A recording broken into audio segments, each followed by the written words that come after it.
All right, now we want to welcome into the show our great friend who we try to bring in every single year from CBS Sports and with the First Pick podcast, Ryan Wilson. What's up, buddy? Hey, Paul. We've known each other Yeah, since 2011, man. It's crazy how old we are. We're old heads in this we're business. old. We are old, and I'm sure people are watching this right now. And be like, oh yeah, two balds makes sense. You Right. know, Before the two beach bald and after guys the beach. pretending to be young. We're wearing our cool Got hoodies. our hoodies Like on. True. we're so young Get and to do hip. that? Is that We how we do are. it? This is like the Steve Buscemi meme podcast, is what this is. Like we're just the hello, fellow kids. Uh, we're, I wanna say first of all, if people aren't, if you're a draft head or at all, if you're not watching with the First Pick pod, you should be. You guys have been crushing it over there forever. Rick Spielman was doing it with you. Then he got hired to give any, in case you need any more legitimacy, though, like he went to go actually work for a team. Rand Carthon now is in, who was previously GM of the Titans. He's doing stuff. You've got a cavalcade of friends over there. Change is happening, but you guys just keep on crushing it. Yeah. Little did I know when we were covering the Super Bowl in 2011 in Indianapolis that I would be the breeding ground for helping GMs get back into the league. You've hit a low point if you're on with the first pick. I think is what I'm trying to tell you. Yeah. We'll take any GM that has been kicked off to the street. Hey, we're here for you. You know what I mean? But That's hey, right. that's legitimacy for real. And Rick was great. Like I always, I felt like you always have great nuggets just from working from him and being around the league. Oh, So now he's back in it. But we've got much more. You've been on the pro day circuit lately. yeah. How's that? How was the We Ain't Hard to Find showcase that happened in Colorado? Let me get my phone out because I tell you what, like the Miami Pro Day a few weeks before for Cam Ward was it was the longest pro day anyone I've known who's been in the league forever, and me especially. I've only been doing this for a couple of years. It was like a 6 or 7 hour pro day, which is bonkers. It can't be more than three. So Yeah. they doubled it up and kept you there. The Colorado Pro Day was like a Swiss train. It ran on time. It finished early. We Ain't Hard to Find is actually the Wi-Fi in the Oh building, yeah. which is fantastic. That's what I was looking for on my phone. We Ain't Hard to Find is the Wi-Fi, free Wi-Fi inside the Hey, practice shout facility. out to that. And yeah, no, it was and there no expense was spared. I went to the Yeah. Syracuse Pro Day because I'm local to watch Kyle McCord and some of the other guys there, and the credentials were paper as they should be. This was like a big placard you would get going to like a Super Bowl party, like VIP at the Colorado Pro Day. So uh, shout out to Dion and their crew for making that thing what it was. Yeah, you even got a little bit of FaceTime with old Bengals friend Mike Zimmer, who's a consultant Yeah, on staff. I don't know if did you see Robert Livingston is our defensive I coordinator. A lot of did. Bengals ties there actually, and Rob is a friend of the program. We love Rob here. Henderson, North Carolina's own. And what angered me about Yeah. meeting Rob, which is a weird way to phrase this, later I looked him up because I wanted to remember where he was from. And he's considerably younger than me. He actually went to William Mary. I went to William Mary 15 years prior to him going there. So I wish I had that little nugget to keep the conversation that died pretty quickly going after I said, "Hey, I'm from North Carolina too," and then he turned away to talk to someone else. He's like, you're not important enough. No, he was great. Let's He was great. no, and did a great job with Colorado this past year. Yeah. I mean, really helped bring their defense back up. There's plenty of different stories that we could get into and tell, and people would be like, "Could you guys just take this to a bar or something, please?" Which we will at another time. Someone asked me on our other podcast, when you go to these events like league meetings or whatever, who are some of your like favorite people to hang out with? I was like, well, you guys know most of them. I usually just have them on the pot. Right. I was like, at the combine every year, Ryan and I usually got to get together. Although you ghosted me this year. What happened? I went to bed. I Oh. apologize. And I was too embarrassed to text you and say I'm sorry that I fell asleep. I went to bed every night, I think, except for one at 9 o'clock. Well, you had a lot of work. You guys were having to do a lot of stuff early in the morning over there at the facility. So I get it. And we're old. Like we can't hang. We just can't hang. Theme of the day. I want to talk about draft trends, and I want to use this conversation to jump in point. You know how the worlds are moving, what's happening in terms of not just mock drafts, but truly what's happening within the league with execs and what they're talking about and how people are moving up and down and around. What do you in the first round? Let's use a Bengals perspective here in the middle of the round through that lens. What are some of the trends that you think are going to shape that 10 to 20 range in terms of what to watch for someone, whether fallers, risers, trade up type stuff? What do you think is the major trend to watch in that area? Yeah, so Cam's almost certainly going, unless something changes. He's going first to Tennessee, Cam Ward. And then the Browns were well represented from Jimmy Haslam, the owner, on down at Colorado. So you might say, oh, that's Shador. I think Shador makes sense, but I think they would lean towards Travis or maybe Abdul Carter, Travis Hunter, Abdul Carter. And then the question becomes, where does he end up landing? The Giants make sense. But then if you start doing the math and Abdul Carter goes to Cleveland, then you have Travis Hunter if you're the Giants. And they have, of course, the short-term options in James Winston and Russ Wilson. And my point is that there's an opportunity for Shador to maybe slip a little bit. And if he gets past number 3, number 9 are the Saints. And if he gets past the Saints, and we're talking about the middle of that first round, the next logical landing spot, if there are no trades, is 21, the Pittsburgh Steelers. So that's something to keep in mind. And I don't have a real gauge for how Steelers fans feel about this. I'm a Steelers fan, and I would be okay with that. But the other thing to keep in mind is that the Saints could take Shador at 9, and then the Steelers still have that quarterback situation they have to figure out, which I'm sure brings great joy to Bengals fans everywhere. Aaron Rodgers not making Joe Burrow nervous, I don't think, at this point. Yeah, and he's still dragging his feet. But I mean, what a time to be a Bengals fan in that you have Joe Burrow and all your receivers back, and then you have Mason Rudolph as QB1 in Pittsburgh and Kenny Pickett as QB1 in Cleveland. But I think what's going to happen, like a year ago, the first defensive player didn't get off the board until 15, and that was Leatu. Leatu had those run offensive guys. This is going to be a defensive-heavy draft throughout the first round, actually. The defensive line and edge rush are so incredibly deep. The running back class is deep, and maybe we get 2 in round 1. So I think you're going to see quarterback, a combination of Travis Hunter and Abdul Carter, and then you're going to get a run on defensive players, and then you're trying to figure out where Shador fits in there. Teams like the Patriots will be looking at offensive linemen, and they'll have their pick because they're picking 4th. And then after that, it's just sort of trying to figure out who likes what. And again, primarily on the defensive side of the ball. Now, that's where the Bengals sort of need to focus their energies, I would imagine. Especially with the Trey Hendrickson thing still up in the air. Sam Hubbard, I think, is still a free agency and a free agent. He retired, so he's a full-time free agent now for the rest of his life. Yeah, he's a free agent to any insurance company in Cincinnati that has interest. Yeah, he's out there. Yeah. So they obviously have some needs there, and we can talk about the perfect mock draft, quote unquote, is what we call it, that we do for every single team. And I didn't have them going edge rush. I had them going defense though, but. I think there's going to be a glut of really good defensive players available for just about every team that wants one in round 1. How does this defensive line class play out? This has been an interesting discussion as, we talk about the Bengals needs there, and there's other needs that are not as prolific in this class in terms of depth. I mean, they need a safety to come in and compete and maybe start over top of Geno Stone. They need a linebacker because Jermaine Pratt's not in their plans. They don't seem to have any other answer there. Those are not positions that have a bunch of guys. And then you have this defensive line class, premium position that they do have needs at, that in rounds 3 and 4 might be your best value if that's what you need. I mean, because it's just a numbers game.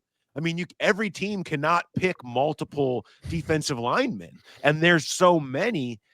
Does it make more sense? And this is something you get when you kind of hear people talk around the league about this class and what happens, to hold off on defensive line early with the knowledge of the value that you could be getting late?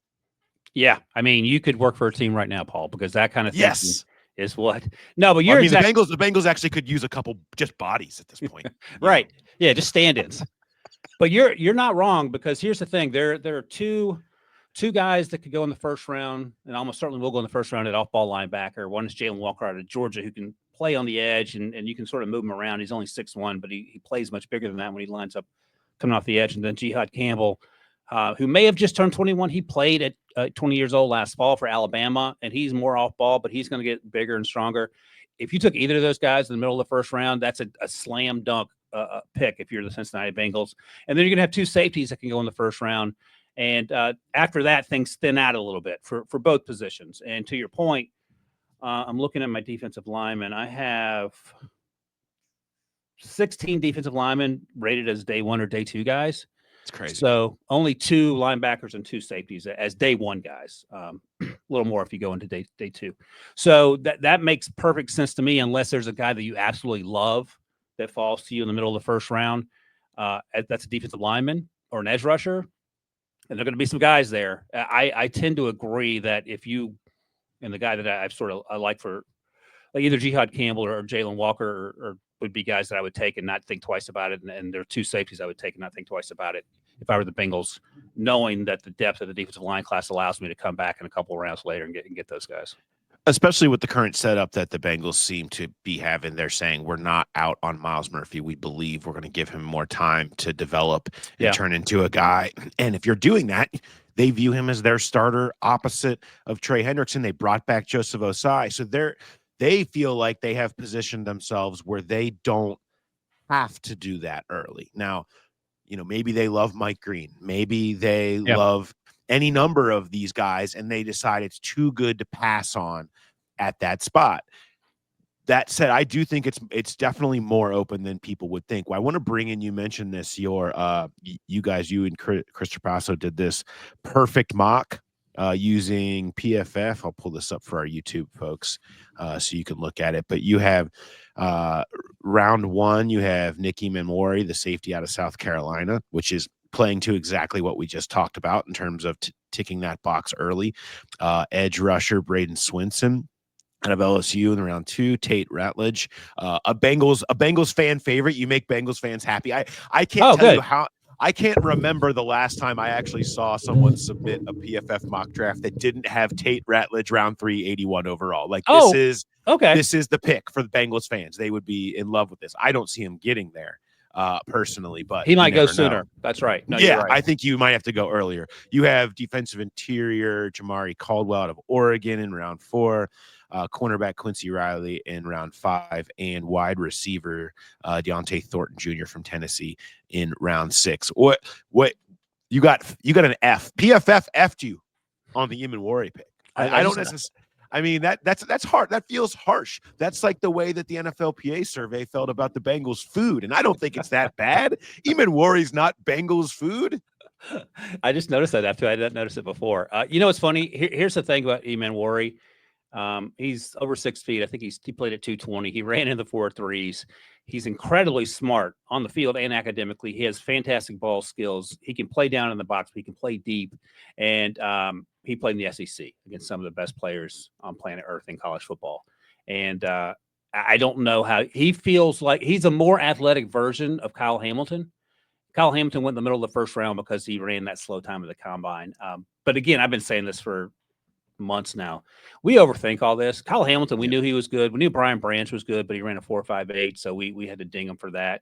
We knew Braden Fisk was good, but he had short arms, so we had to ding him for that. All those guys are first-round talents, and I think Nicky Memori is one of those layup picks that you don't have to worry about anything because he cares about football.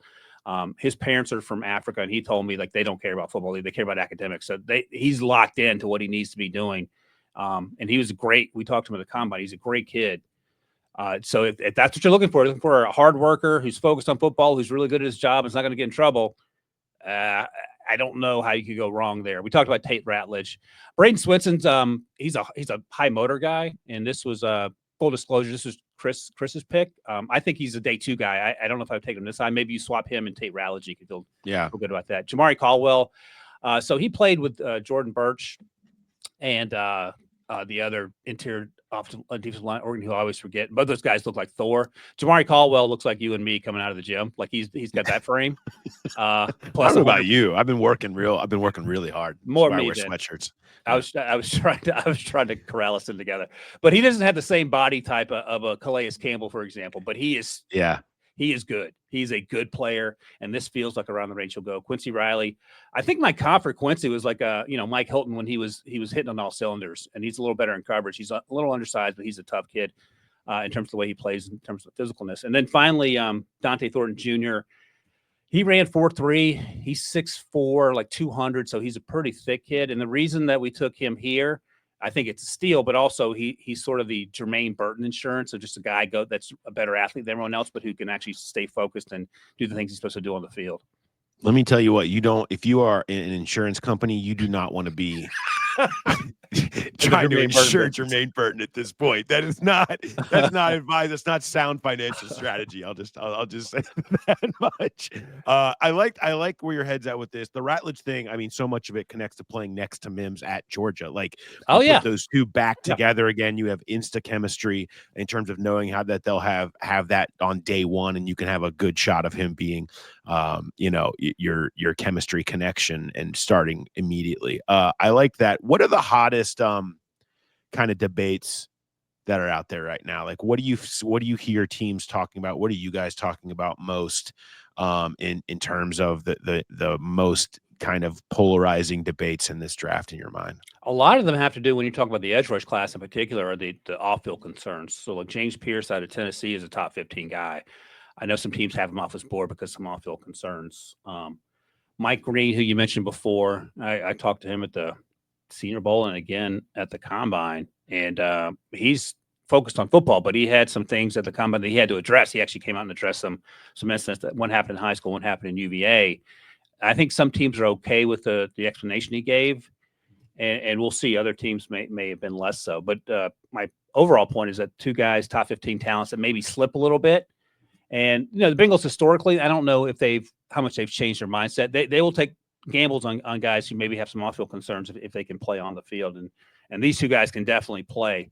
So that's been one of the talking points. The other talking point is sort of trying to figure out what's going to happen with the quarterback situation, because you don't have to love Shedeur, and Shedeur last year probably if we're going 12 months ago, I had Bo Nix as a second-round pick, and he had a fantastic season. I would have had Shedeur in the same conversation, maybe a little bit above J.J. McCarthy and Bo Nix.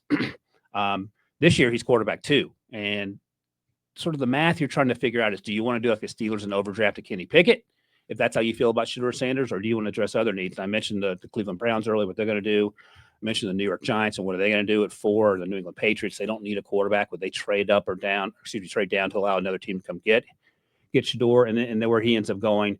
And, the thing we've been talking about since the fall is, when you take Travis Hunter, how are you going to use him? I will say this: Travis Hunter's pro day was, I don't want to say miles better, but it was by a factor of 2 better than Jahmyr Gibbs's pro day, where he just went through the drills. And Jahmyr Gibbs, I spent a lot of time going, oh my God, that human being moves like that in person. And Travis Hunter was like that and then some. It was crazy to see that sort of athleticism in person. And he also didn't wear gloves to catch passes, which is just like, don't need it. I just got back from Subway. Let's do it. I got to go home. So that's it. Who needs gloves? So yeah, and that's sort of the things that you hear folks talking about this time of year, with 2 weeks plus until the draft.